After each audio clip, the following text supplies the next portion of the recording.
Okay, so welcome back, everybody. I'm very happy to introduce the last speaker of this conference, Hugo Duminil Copin. He's a world-leading expert of probability theory and statistical mechanics, and is very well known for having solved important conjectures that remained open for decades and introduced new methods and a new twist to the field that allowed to attack problems that until 10 years ago seemed out of reach of the present technology. He received his PhD from the University of Geneva in 2011 under the supervision of Stas Smirnov. And after that, he became professor at the University of Geneva. He's a full professor then since 2014, and since 2016 is also permanent professor at EHS at Pure-sur-Yvette. Immediately after completion of his PhD, Hugo became quickly renowned worldwide for his important results. So let me recall some of his results in the field, starting from his early ones. So in 2012, he proved that connective constant of the hexagonal lattice is square root of 2 plus square root of 2, an important result with Stas Smirnov. And in the same year, he computed the exact threshold in any dimension for bootstrap percolation, and with Balog, Bolobas, and Morris, and the exact critical threshold for Potts model and random current representation of the Potts model for any Q larger or equal than 1 with Vincent Beffara, and he proved the sharpness of the phase transition. That is exponential decay of correlations for all subcritical choice of parameters. In the following years, also the problem of characterizing the behavior of the system at the critical point was a leitmotif of his research. One very important result in this respect was the proof of continuity of the phase transition for the three-dimensional Ising model in 2015 with Eisenman and Sidoravicius. In 2017, he proved the continuity of the phase transition for the two-dimensional Potts model and random current representation of the Potts model for all Qs between 1 and 4, 1 and 4 included, with Harel, Manolesco, Gagnebin, and Tassion. And he proved the discontinuity of the phase transition for all Qs strictly larger than 4. More recently, he obtained results, very remarkable results on the universality of non-solvable versions of Ising-type models in 2 and 4 dimensions. In 2 dimensions, he proved the Pfaffian nature of the boundary spin correlations for a large class of non-planar critical Ising models in 2 dimensions. In 4 dimensions, this with Eisenman, Varcel, and Tassion. And with Eisenman, he proved the triviality of lattice phi 4 theory in 4 dimensions and of the Ising and its Ising counterpart, a problem that remained open since a very long while, since the fundamental works of Eisenman and Froelich on the D larger and equal than 5 case. So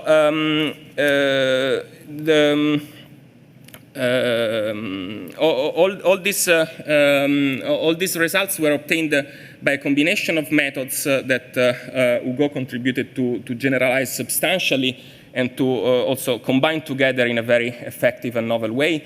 Methods is contributed to develop include combinations of discrete holomorphicity, use of parafermionic observables, use of random current representations, switching lemma, percolation methods like Russo-Seymour-Welsh type bounds for interacting percolation-like models, also implemented in a multi-scale fashion. Remarkable fact is that not only Hugo is a very, very strong and original mathematician, but he is also extremely clear and pedagogically in the exposition and the explanations. His lectures and courses are typically, extremely exciting and clear, and he's also very well known for influential lecture notes that he wrote on these methods and these results. He mentored and is mentoring several PhD students and postdocs, about 20 in his career. And he also extremely active in the service to the community. He's part of several editorial boards of top journals, including Probability and Mathematical Physics, Duke Mathematical Journal, Invenciones, publications of the ESS, Annals of Probabilities, and he was, until last year, a member also of the editorial board of Communication of Mathematical Physics and others. So for his scientific achievements, he was awarded several prizes and distinctions. Let me just mention a few.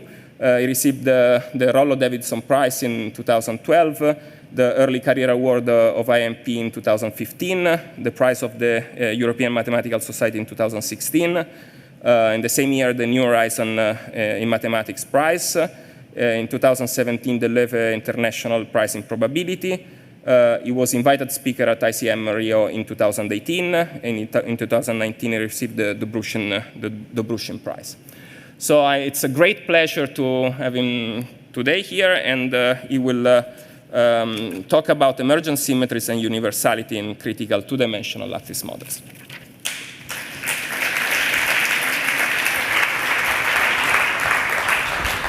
Well, thank you very much for this very nice introduction, which puts a lot of pressure on my talk now, because I was apparently promised to do a pedagogical talk. So, thank you. Okay, so actually what I want to do is a pedagogical talk. Whether I would succeed or not is up to you to decide. What I want to be describing today is the beginning of a strategy to prove what we call conformal invariance of planar lattice models. So I will, of course, explain each one of these terms, and I will tell you about, I think, nice step towards completion of this program, and also about what remains to be done, because there is a lot to be done there, and I hope that I will convince some of you to get into the game with us. So, first of all, let me tell you about the context. We want to understand what we call continuous phase transition. So a phase transition is a drastic change of behavior in a physical system when you vary continuously the parameters. Maybe in this conference, I don't even need to tell you what a phase transition is.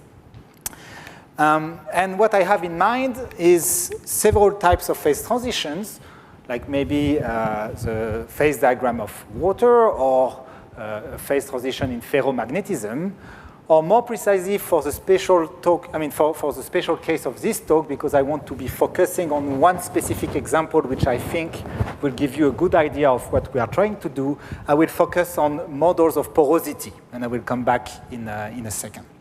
And just to be certain we are on the same page, I will be focusing on a special type of phase transition, which is continuous phase transition. So if some of what I'm saying doesn't make sense for your favorite phase transition, before screaming at me, just check that the phase transition is continuous, right? Because it will not apply to discontinuous phase transitions.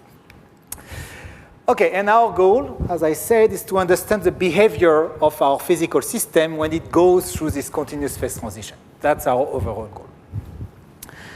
Okay, there are millions of phase transitions in nature, and there are millions of mathematical models that try to describe them.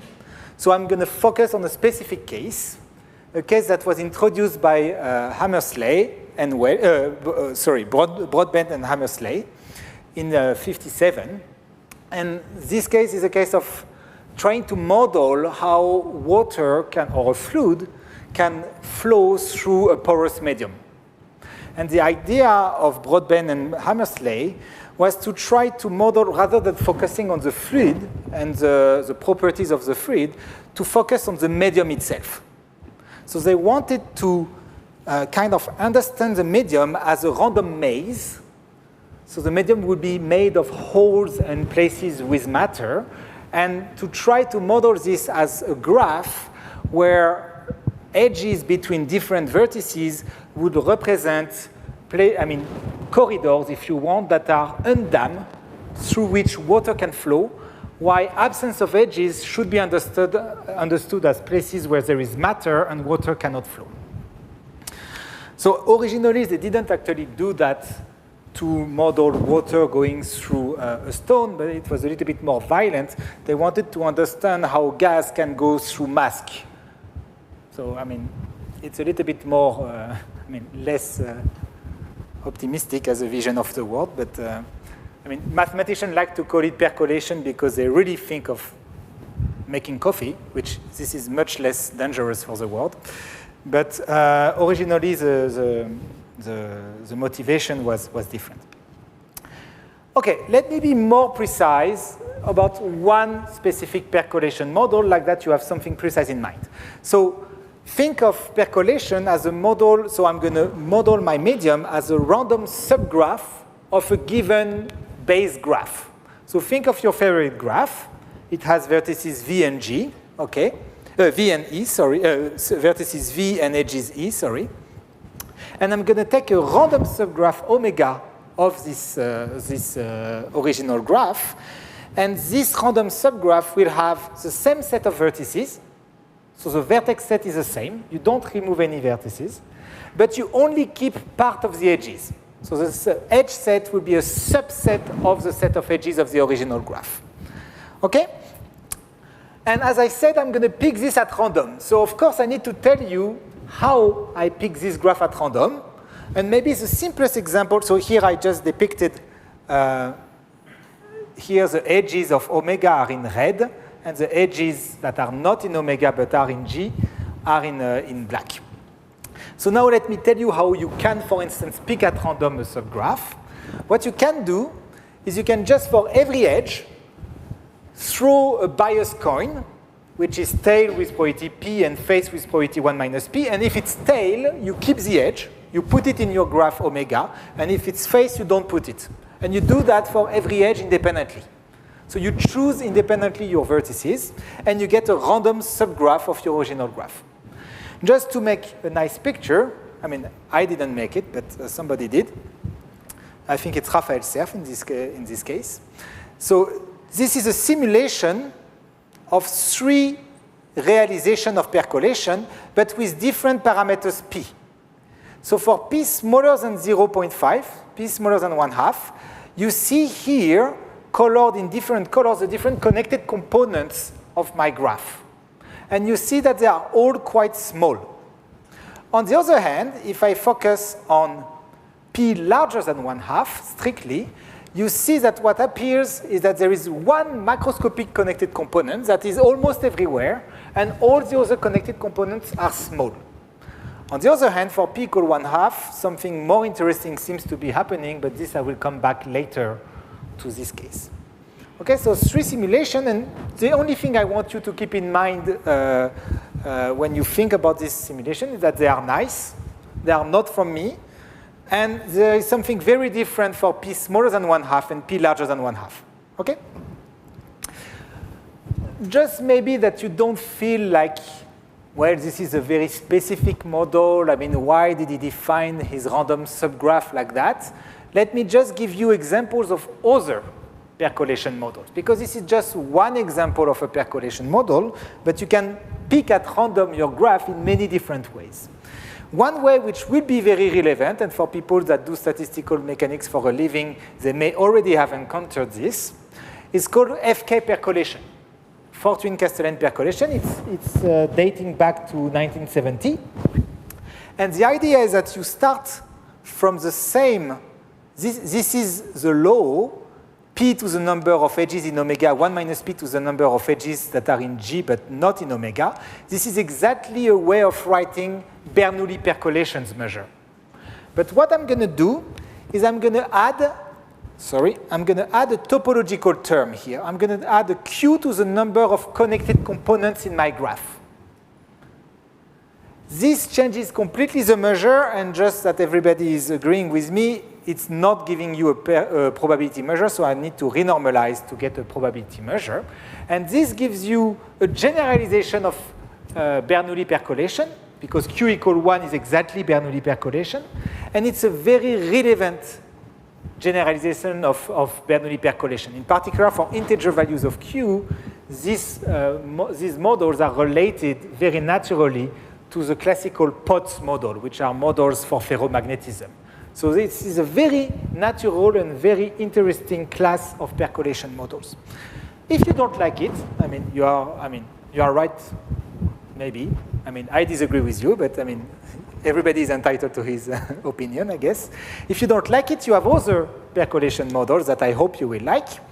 One example, for instance, it's called Voronoi percolation. It's a very cute, it gives you very nice drawings. So what you do is that you put points in the plane at random, according to a Poisson point process, and then you describe the Voronoi cells of your Poisson point process. So what does it mean? It means that you divide the plane into parts that are attached to vertices because they are the points that are closest to this vertex than any other vertex in your Poisson process. So it partitions the plane, and then what you can think of is you can think of this as a graph where you have each cell is a vertex, and you have connection between neighboring vertices, so adjacent faces.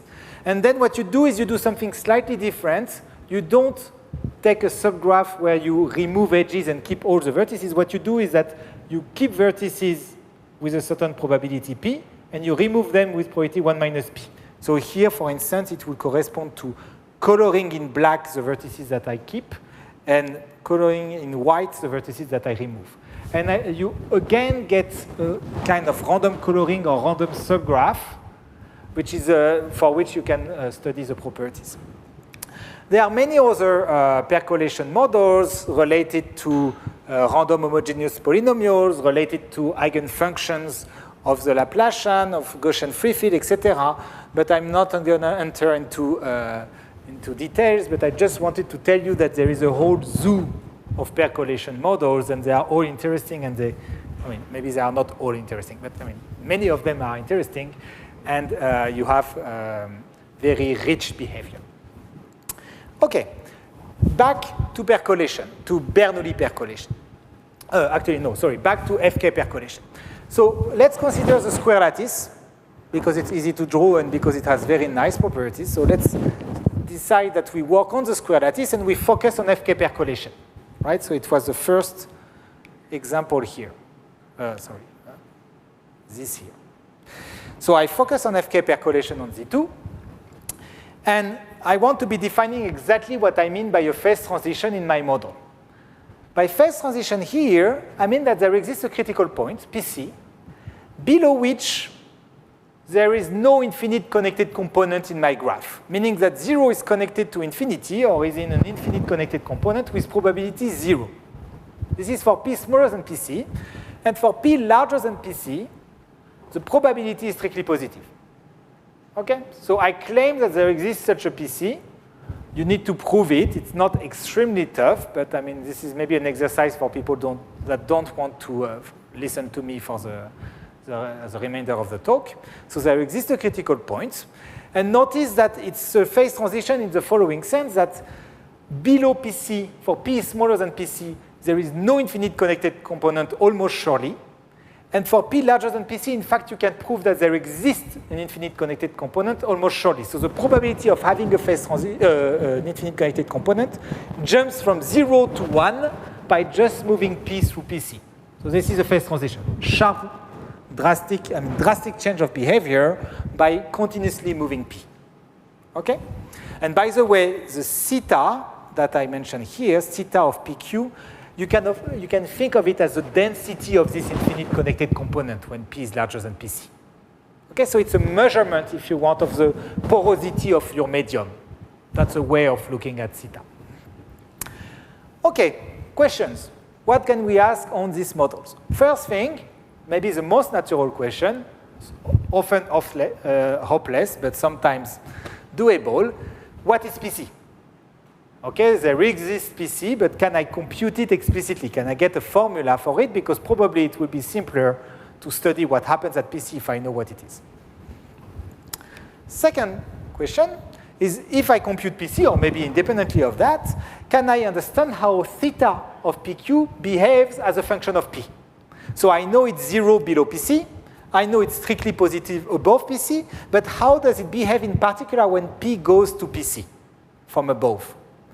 So how the porosity parameter goes when P goes to PC. I made a drawing here, but this is a sketch, an artist sketch. That's the best type of picture I can make, so I went for it. But it's not always like that. But the picture is not always like that. And an even bigger question that I'm going to raise to the level of a conjecture is when theta PQ is continuous as a function of P, which is not always the case again, I will come back to that, but when it's continuous, what you expect is that there exists, in fact, a critical exponent, what we call, meaning a quantity alpha of Q, such that theta of PQ is going to behave like P minus PC to the alpha of Q, basically. So that's what I try to depict in this picture. So alpha of Q is usually smaller than 1, so you have something that is not differentiable, and you would like to understand how you have a blow-up when P tends to PC. So this alpha of Q is a very important physical parameter of my system. Okay? So that's the conjecture that I would be very happy to prove, and I'm sure I'm not the only one. I mean, I hope I'm not the only one. I'll try to prove this. Okay. Let me give you a few answers first to this question, and these answers I'm going to give them fairly quickly because that's not the goal of my talk. It's not the focus of my talk, but it's going to give you context. So first thing is that you can answer affirmatively the first question. Yes, you can compute PC at least when you are on the square lattice. That's what Alessandro mentioned. We did that with Vincent Beffara in 2012. And for Q larger or equal to 1, PC is equal to square root Q over 1 plus square root Q, which, for people who don't like FK percolation, if you plug Q equal 1, gives you that PC is equal to 1/2. So you remember the 3 cute pictures? There was a P smaller than PC, a P larger than PC, and a P equal PC picture. Okay?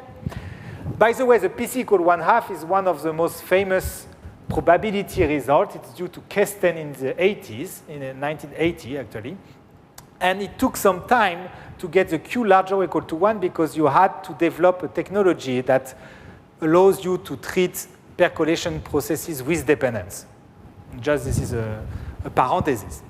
But the original PC equal 1/2 paper is due to Kesten, and it's already old. So that's the first thing. So we know what PC is, and it's going to help us, even though it's not like fundamental, it helps us for the rest of the talk. The second theorem I want to mention is that I need to tell you when the phase transition is continuous, because it's not always continuous, as I mentioned.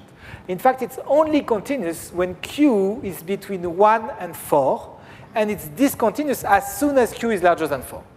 And this is a very important feature because you can forget anything above 4 from now on in this talk, because we will focus on continuous phase transition. Okay? By the way, this results, the conjecture about the behavior of, the continuity-discontinuity behavior goes back to Baxter in the 70s, 80s.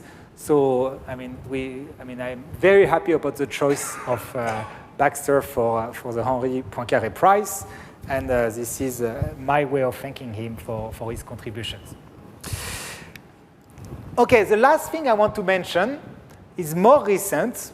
It's with Ioan Manulescu from 2021.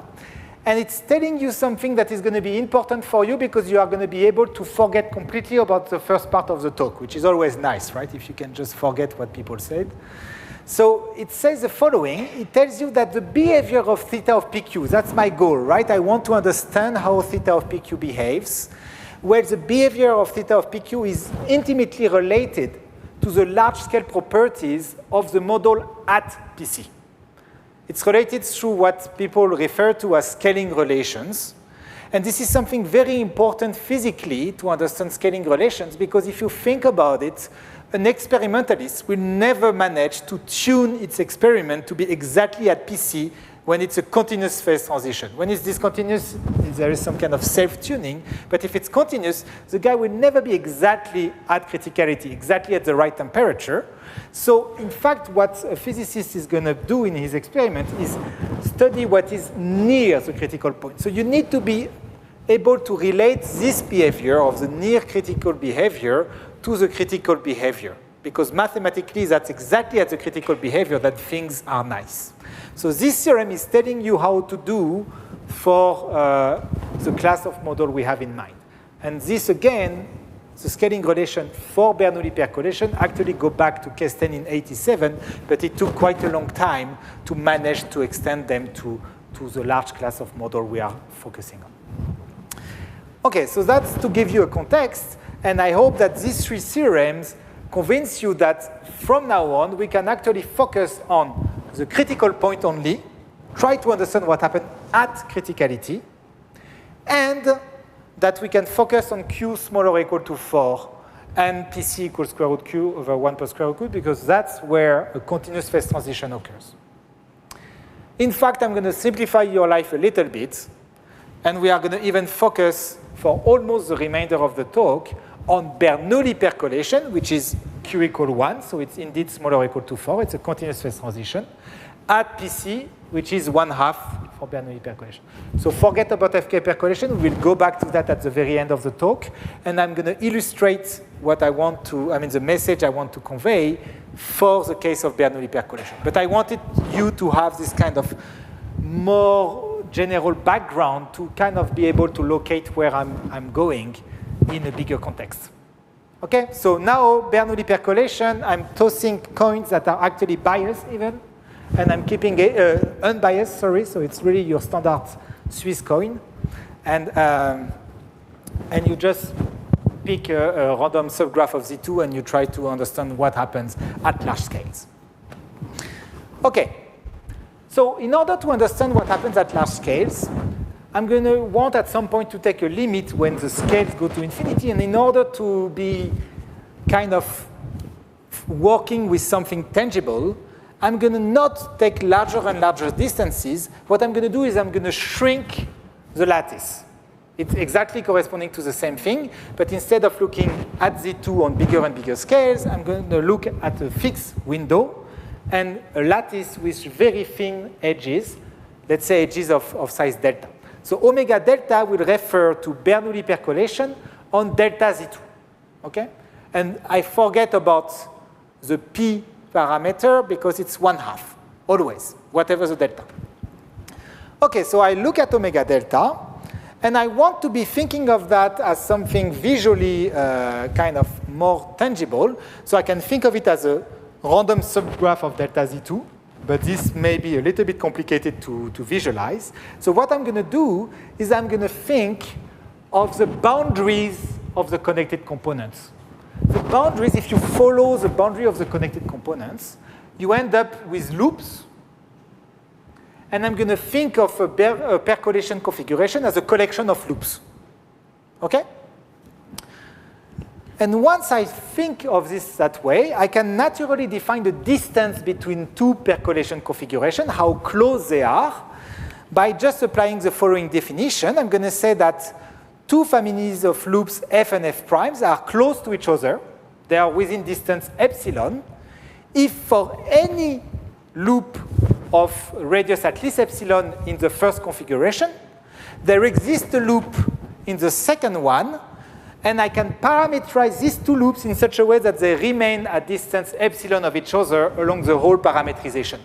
I mean, if you would like to come up with a definition of a distance, you will come up with this one, except that you would like the distance to be reflexive, so you would say, oh, okay, if it works for any loop in gamma, there is a loop in every loop in F, there is a loop in F prime. You also want to have the symmetric thing, so I'm also going to ask that for any loop in F prime of radius at least epsilon, there is a loop in F that is close to it.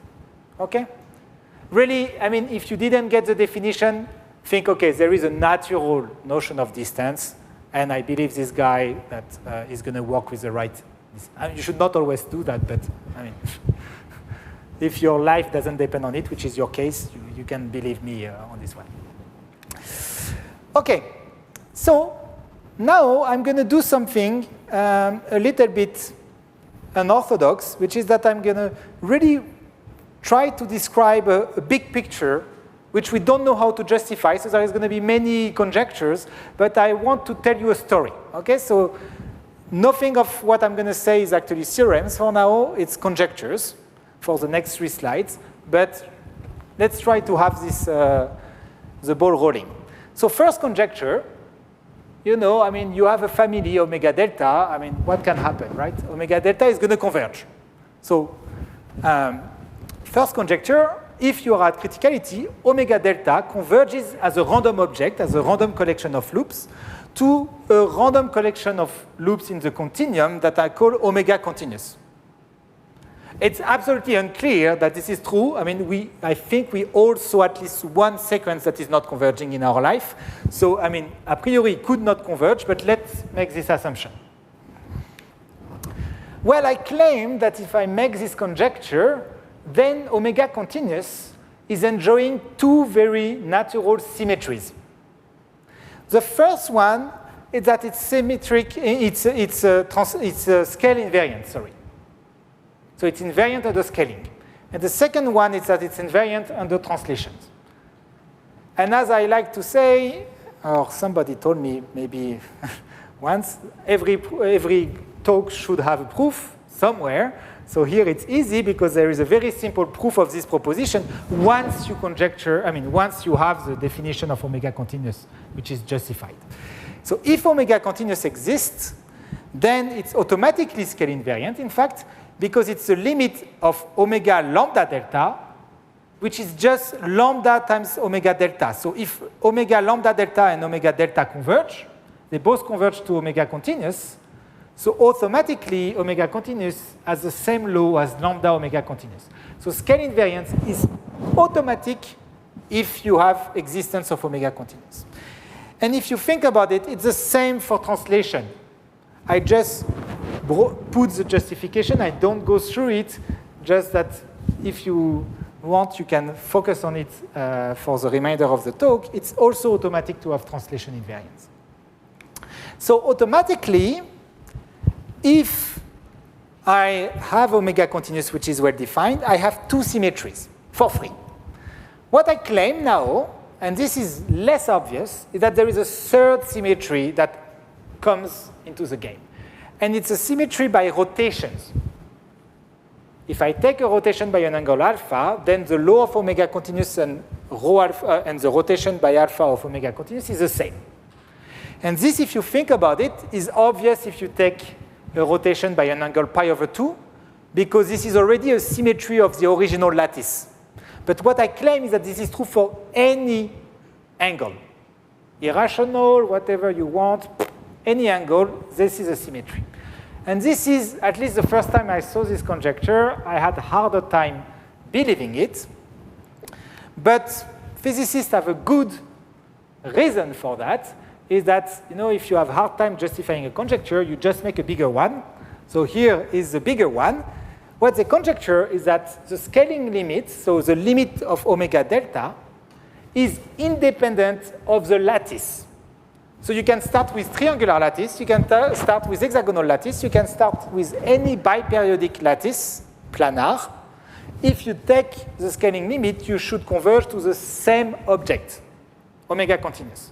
But if you have that, then it's automatic that you have rotation invariance, because I can give you 2 pretty honest lattices, Z2, and the rotation by an angle of alpha of Z2. if both, when you take the limit, converge to the same thing, you recover rotation invariance.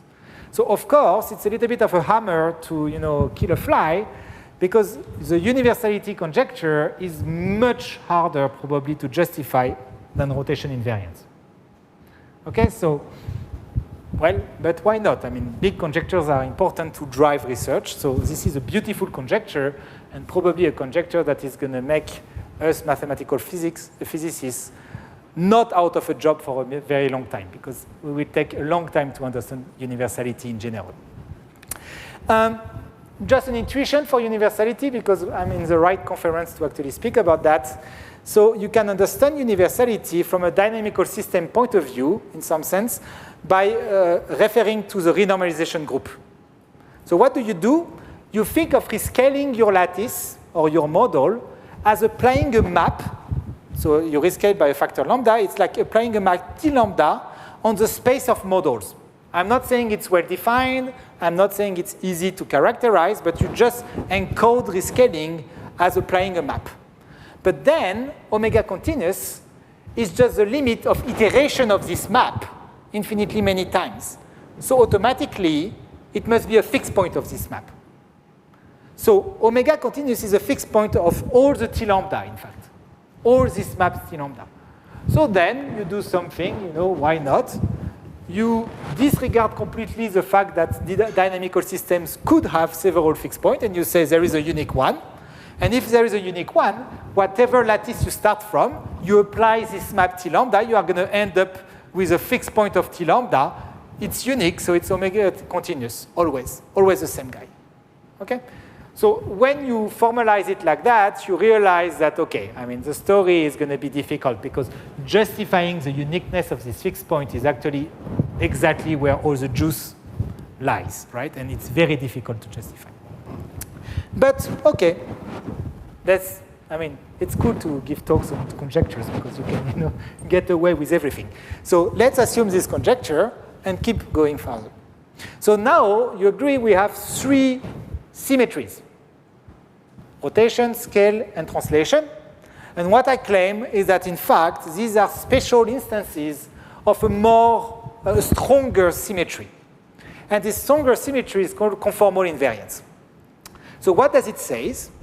It says that omega continuous is in fact invariant under conformal maps. And by that I mean the following. Take a conformal map F from a simply connected domain omega into F of omega. So conformal map meaning one-to-one and holomorphic, or preserving the angles if you prefer. And what I claim is that omega continuous restricted to the image by F of omega has the same law as the image by F of omega continuous restricted to omega. Oh, this omega was a terrible choice of domain. But it's just to train your brain. It's good. It's soon to be the weekend anyway. So what do I mean maybe on a picture? I mean the following. Imagine you have a conformal map F from a domain omega into another domain, F of omega. I claim that here I have 2 possible ways of constructing omega continuous. The first one is I can take the scaling limit in this domain directly. So I take the square lattice, and I take the limit when delta tends to 0. But what I can also do is I can focus on omega, take the scaling limit there, and map by F. If you think about it, it's like starting directly there, but starting with a distorted lattice that would be the image by F of the original lattice in omega. And what I claim is that the limits are the same. The blue and the red procedure give you the same answer. Okay? Of course, if you take F, which is a translation, a rotation, or an homothétie, a scaling, you end up exactly with the 3 previous symmetries. But what I'm saying is that this is actually much more general, because it's true for any map which locally is a composition of these 3 symmetries. Okay? So why is it good? Because once you are here, you are in heaven. At least, I'm in heaven. Because if you have an object with many symmetries, this is something we know in physics. Every branch of physics is based on the same mechanism, basically. An object which has many symmetries is easily encoded. right? You have few parameters describing the behavior, so you have much more chances to be able to describe it in detail. And exactly what happens here. Conformal symmetries in 2 dimensions, it's a big group of symmetries, so the objects that are conformally invariant are very well understood. And there is a whole technology, like 20 years of probability, focusing on conformally invariant collection of loops. In particular, it's possible to predict what is the limit of, what is exactly omega continuous. It should be what we call a conformal loop ensemble of parameter 6. It's something, I'm just dropping names like Schramm, Sheffield, Werner, we are big players there. There are many others, Lawler and company. This is really a very active area of research. But the good thing is that because you are able to precisely describe omega continuous, you are also able to understand the large-scale properties of your system. And as I said, by the scaling relations, you can map this to the behavior of theta and get the answer that all of you probably predicted, which is that theta of P1, so the density for percolation, was behaving like P minus PC to the 5/36, right? Normal number, honest number, nice guess. So this can only, come out of a very delicate study of the system, and that's what conformal invariance grants you. So conformal invariance is in some sense, at least in our sub-area, the holy grail. If you have conformal invariance, you know how to describe all the parameters of your systems you may be interested in, basically, at criticality. Okay, so let's try to prove conformal invariance. And in this direction, there were a few grand successes. Particularly, Rick Kenyon, for a slightly different model, the dimer model, was able to prove conformal invariance at the end of the 20th century. Then Stas Smirnov managed to actually prove conformal invariance of Bernoulli site percolation, so it's a slightly different model, but it's very much related to the model at hand. He stroked back a second time by proving conformal invariance of the Ising model, also together with Dima Čekák, sorry. And in another direction, and it was also done for discrete GFF, which is a natural model to discretize continuous GFF.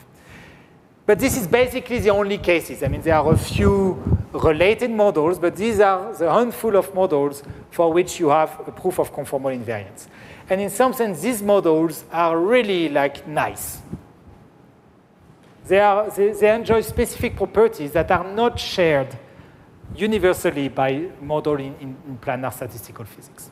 So what we wanted to do in, maybe 5-6 years ago, is to start to try to have a robust approach to conformal invariance that would allow to really get conformal invariance of a wide class of models, because these are like isolated islands in a sea of models that should all be conformally invariant. And they are all interesting.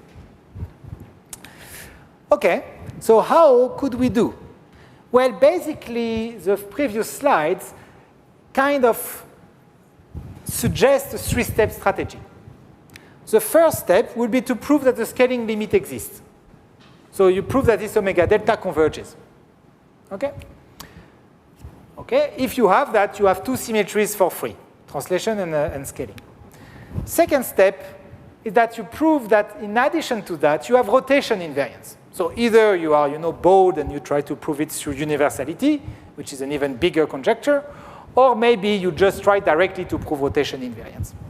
And the last step is to actually think like the physicists thought about it like 30 or 40 years ago, is to think that in fact, once you have scaled translation and rotation invariance, in fact, conformal invariance should follow.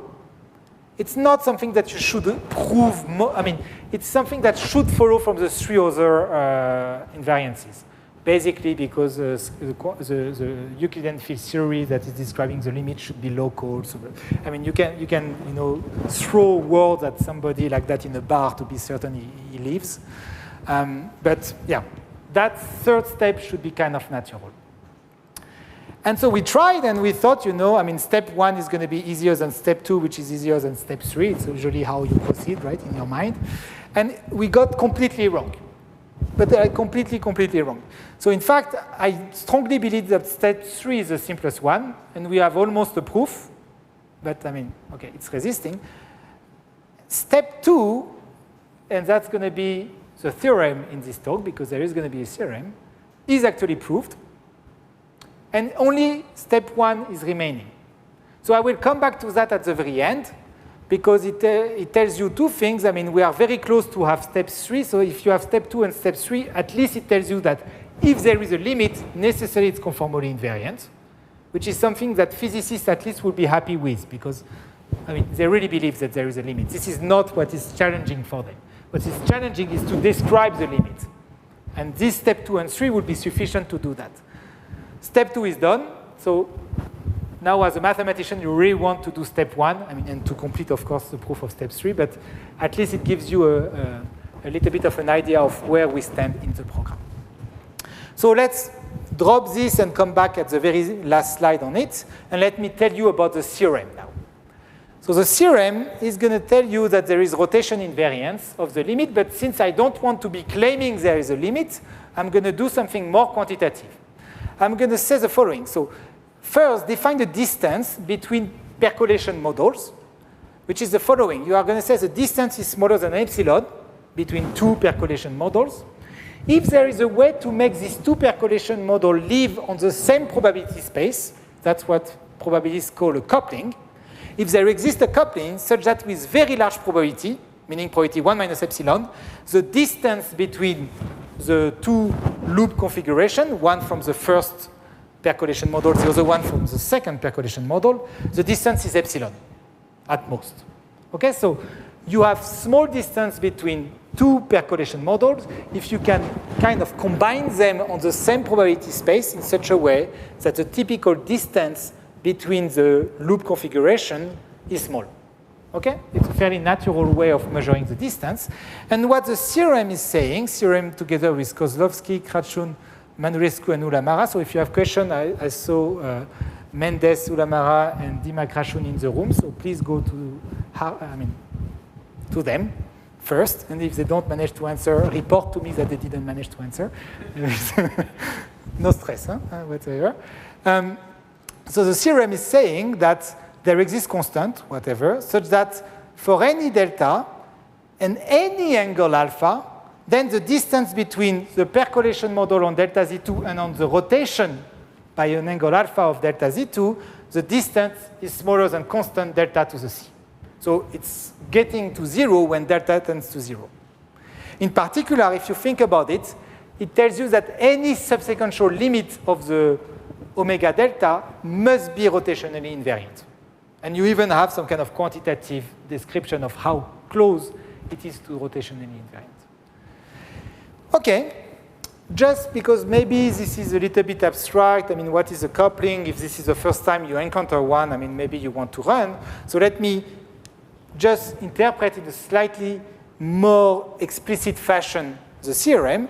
One corollary of it is that if I look at the probabilities that 2 points are connected in my graph and they are far away from each other, then the probability is basically rotationally invariant. So it's going to asymptotically be depending only on the L2 norm between x and y, which if you think about it is really surprising. I mean, why, I mean, you have your square lattice, why the L2 norm should enter into the game?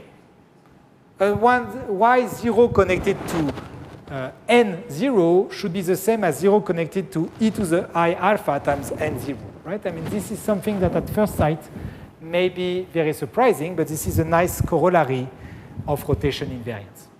In fact, the theorem, as I stated it above, and this is the reason why I stated it like that, is actually telling you much more than just point-to-point rotation invariance. It's basically telling you everything you want about rotation invariance. Okay? Okay. In the last 10 minutes, like 5, I don't know. I mean, I don't know if it started counting after the presentation or including the presentation. So let me try to be safe and go for 5 minutes. I will not manage, but still, especially if I keep talking like that. So let me tell you a little bit about the proof. So the proof is actually going to be based on universality, but as I said, universality is a very big challenge, so it's going to be what we could call restricted universality. So I'm going to prove universality in a class of model which is not as big as one would like to, so it's not going to be all the planar lattices, but it's already going to be a sufficiently big class of model that I'm going to be able to extract rotation invariance from it. So what is this class of model? This class of model is a class of isoradial graph. So what do I mean by that?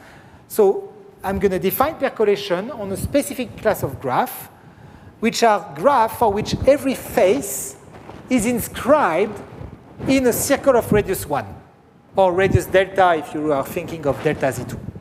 So all the faces are inscribed in circle of the same radius. So if you think about it, you may be thinking it's not a very big constraint, but it's already telling you a lot about the graph. And I'm going to restrict to this graph. Second thing I'm going to do is that actually on this graph, it's not very natural to think of the probability of an edge to be open to always be a parameter p. It's very natural to actually introduce a parameter p that depends on the edge. There is a natural formula I don't want to be putting because I don't want you to run. So there is an explicit formula for the probability that a given edge is open, and it depends on the geometry, on the sustained angle of the edge, blah, blah, blah. So there is an explicit parameter PE for every edge, and from now on, I'm going to focus on percolation on isoradial graph with this specific choice of edges, of edge weights, that I will call isoradial weights. Okay? Just two examples. First example is just the square lattice in red here that I drew rotated by an angle pi over 4. I mean, why not? And here what I did is that in white you have the center of the circles that are inscribing every face. So you see that this is an isoradial graph because the small dark edges are all of the same length because they are sides of a rectangle. On the right, I mentioned a second isoradial graph, very specific case of isoradial graph, which is a rotated rectangular lattice. And there again, I drew the center of the circles in white. Okay, and again, it's an isoradial graph because you see that every black edge is of the same length. You get lozenges for every face. And I'm going to parameterize these rectangular lattices by the angle alpha that these lozenges have. These lozenges make a lot of sense when you think of it, of the model in a different way. I don't want to be entering into this game. But think that you have rectangular lattices that are parameterized by alpha, and that the special case alpha equal pi over 2 is giving you the square lattice. Okay? Then the universality result is going to say the following. It says that the distance between percolation on delta times L pi over 2, so delta times the square lattice, is very close to percolation on delta times the rectangular lattice of angle alpha. And this is true for every alpha. Okay? It's exactly a universality result in the sense that it's saying on two different lattices, the percolation process has a similar behavior. So let me tell you how you deduce rotation invariance from this restricted universality, because if you have the full universality, rotation invariance is automatic, but here I'm really talking about a restricted universality. And the rotation invariance follows from this very simple observation that if you start on the square lattice, then the loop, the collection of loop is clearly invariant under the reflection with respect to the x-axis. But if you look at it on the rectangular lattice of angle alpha, it's actually symmetric with respect to the line of angle alpha over 2 with respect to the x-axis. But if the two collections are close to each other, then automatically you know that both are symmetric by the two reflections. But then they are symmetric by the composition of the two, which is the rotation of angle alpha. Okay, so you deduce rotation invariance from this restricted universality. So just to browse very quickly through the proof, let me mention that the proof is going to be based on the fact that you can transform one of the lattices, let's say L pi over 2, into the other one by successive application of what we call the star triangle transformation. But I feel that I'm running out of time, so I'm not going to tell you more about that. The star triangle transformation first emerged in electrical networks. This is something that you probably all encounter in your life when you look at resistances, that you can change an electrical network using star triangle transformation, where you have a similar thing for percolation models. You can modify the graph using star triangle transformations and preserving the properties of this graph. It's something that was introduced by Baxter in 1978, so again, one reason to love Baxter, and which is kind of a geometric interpretation of integrability of the underlying systems, in particular of the Yang-Baxter equation. But I will not focus on this by lack of time. So basically, what remains to do is to kind of transform your graph by successive, look at the black thing, by successive application of star triangle transformation. You can kind of transform a graph that looks like the square lattice downstairs into a graph that looks like rectangular lattices by exchanging lines, basically. So you successively zip, if you want, star triangle transformation to modify, to exchange line, and you can do that recursively to kind of exchange one lattice into the other one. I know it goes too fast, but I just wanted you to go away with this pink and green picture in your mind, to meditate on this.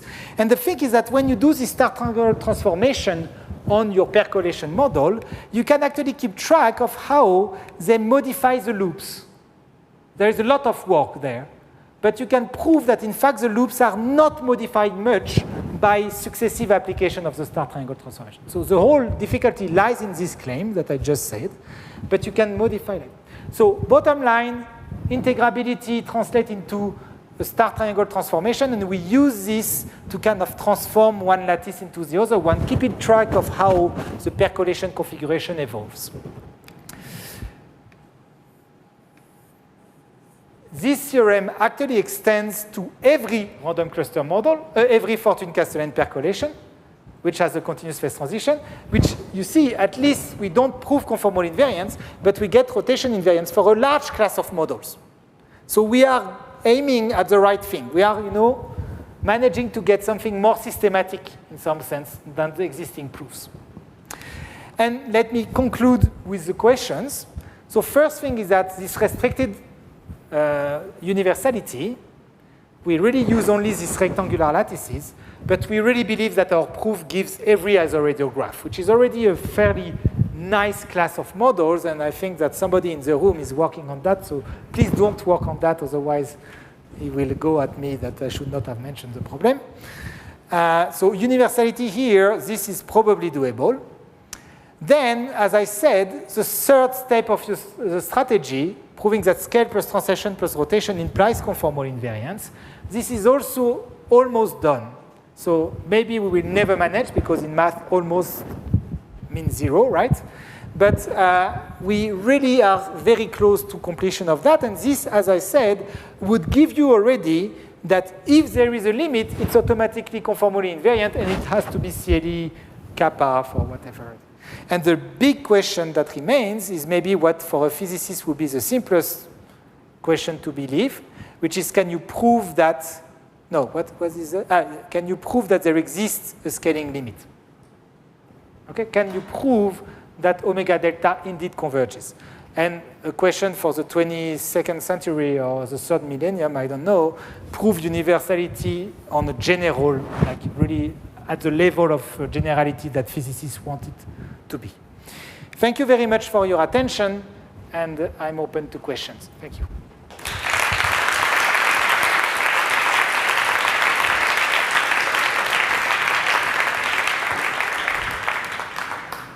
Thank you very much, Hugo, for this beautiful talk. Other questions?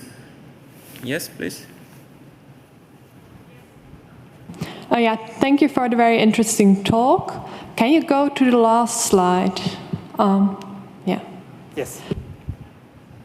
On the question 2, on which you're saying you're working, what are the assumptions? So percolation on the isoradial graph or general critical models in which we assume that number one holds? Okay, to be honest, what is the closest to be done would be Bernoulli percolation if you, on a lattice, whatever lattice you want, as long as you have scale, translation, and rotation invariance. So you don't need to restrict yourself to isoradial graph at all. Actually, we didn't even try to use this additional property, which maybe we should, to try to completely answer the field. So we have a strategy that works very well, but which is based on a tiny technical assumption, and you know how mathematicians love technical assumptions. So I mean, probably it will be done, but yeah.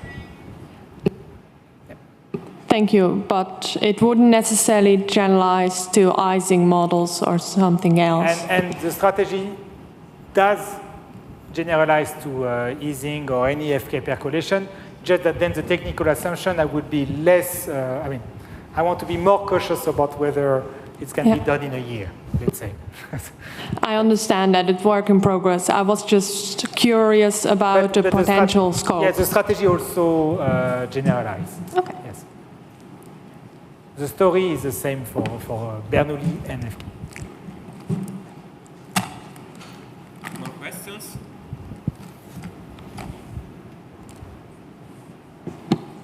Yes. If I understood correctly, in your theorem you use a metric built of the probability distributions and all that, which looks complicated. Would it be naive to expect that you have some sort of action of the conformal group on which preserves any topology defined directly by this Hausdorff metric between the space of loops? I mean, usually when you look at the continuous, I mean, directly at the continuum, at conformal field series, they like rather to study like correlations, like point correlation. So there you could have, I mean, you deduce from these theorems the rotation invariance of the point-to-point correlations. In order to really look at the loops directly, it's a random object, so then it's really more this approach by probabilists like this conformal loop ensemble that really allow you to study the conformal invariance properties and implications on the loops directly. But I'm not really aware of a direct application from conformal field theory, let's say, to directly looking at observable of loops and so on. It usually goes through these conformal loop ensembles where there you have a specific techniques that actually give you information on loop correlations and topology of the loops and so on.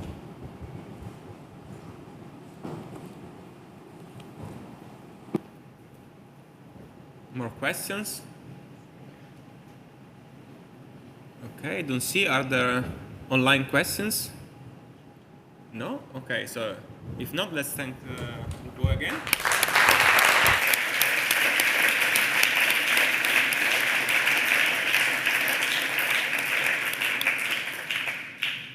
Yeah, and I pass the word to Anton for the concluding remarks. Is it for me or? Oh, yes, sorry. Yeah? I know that some people still know that. Okay, yes, and this nice medal is for your participation.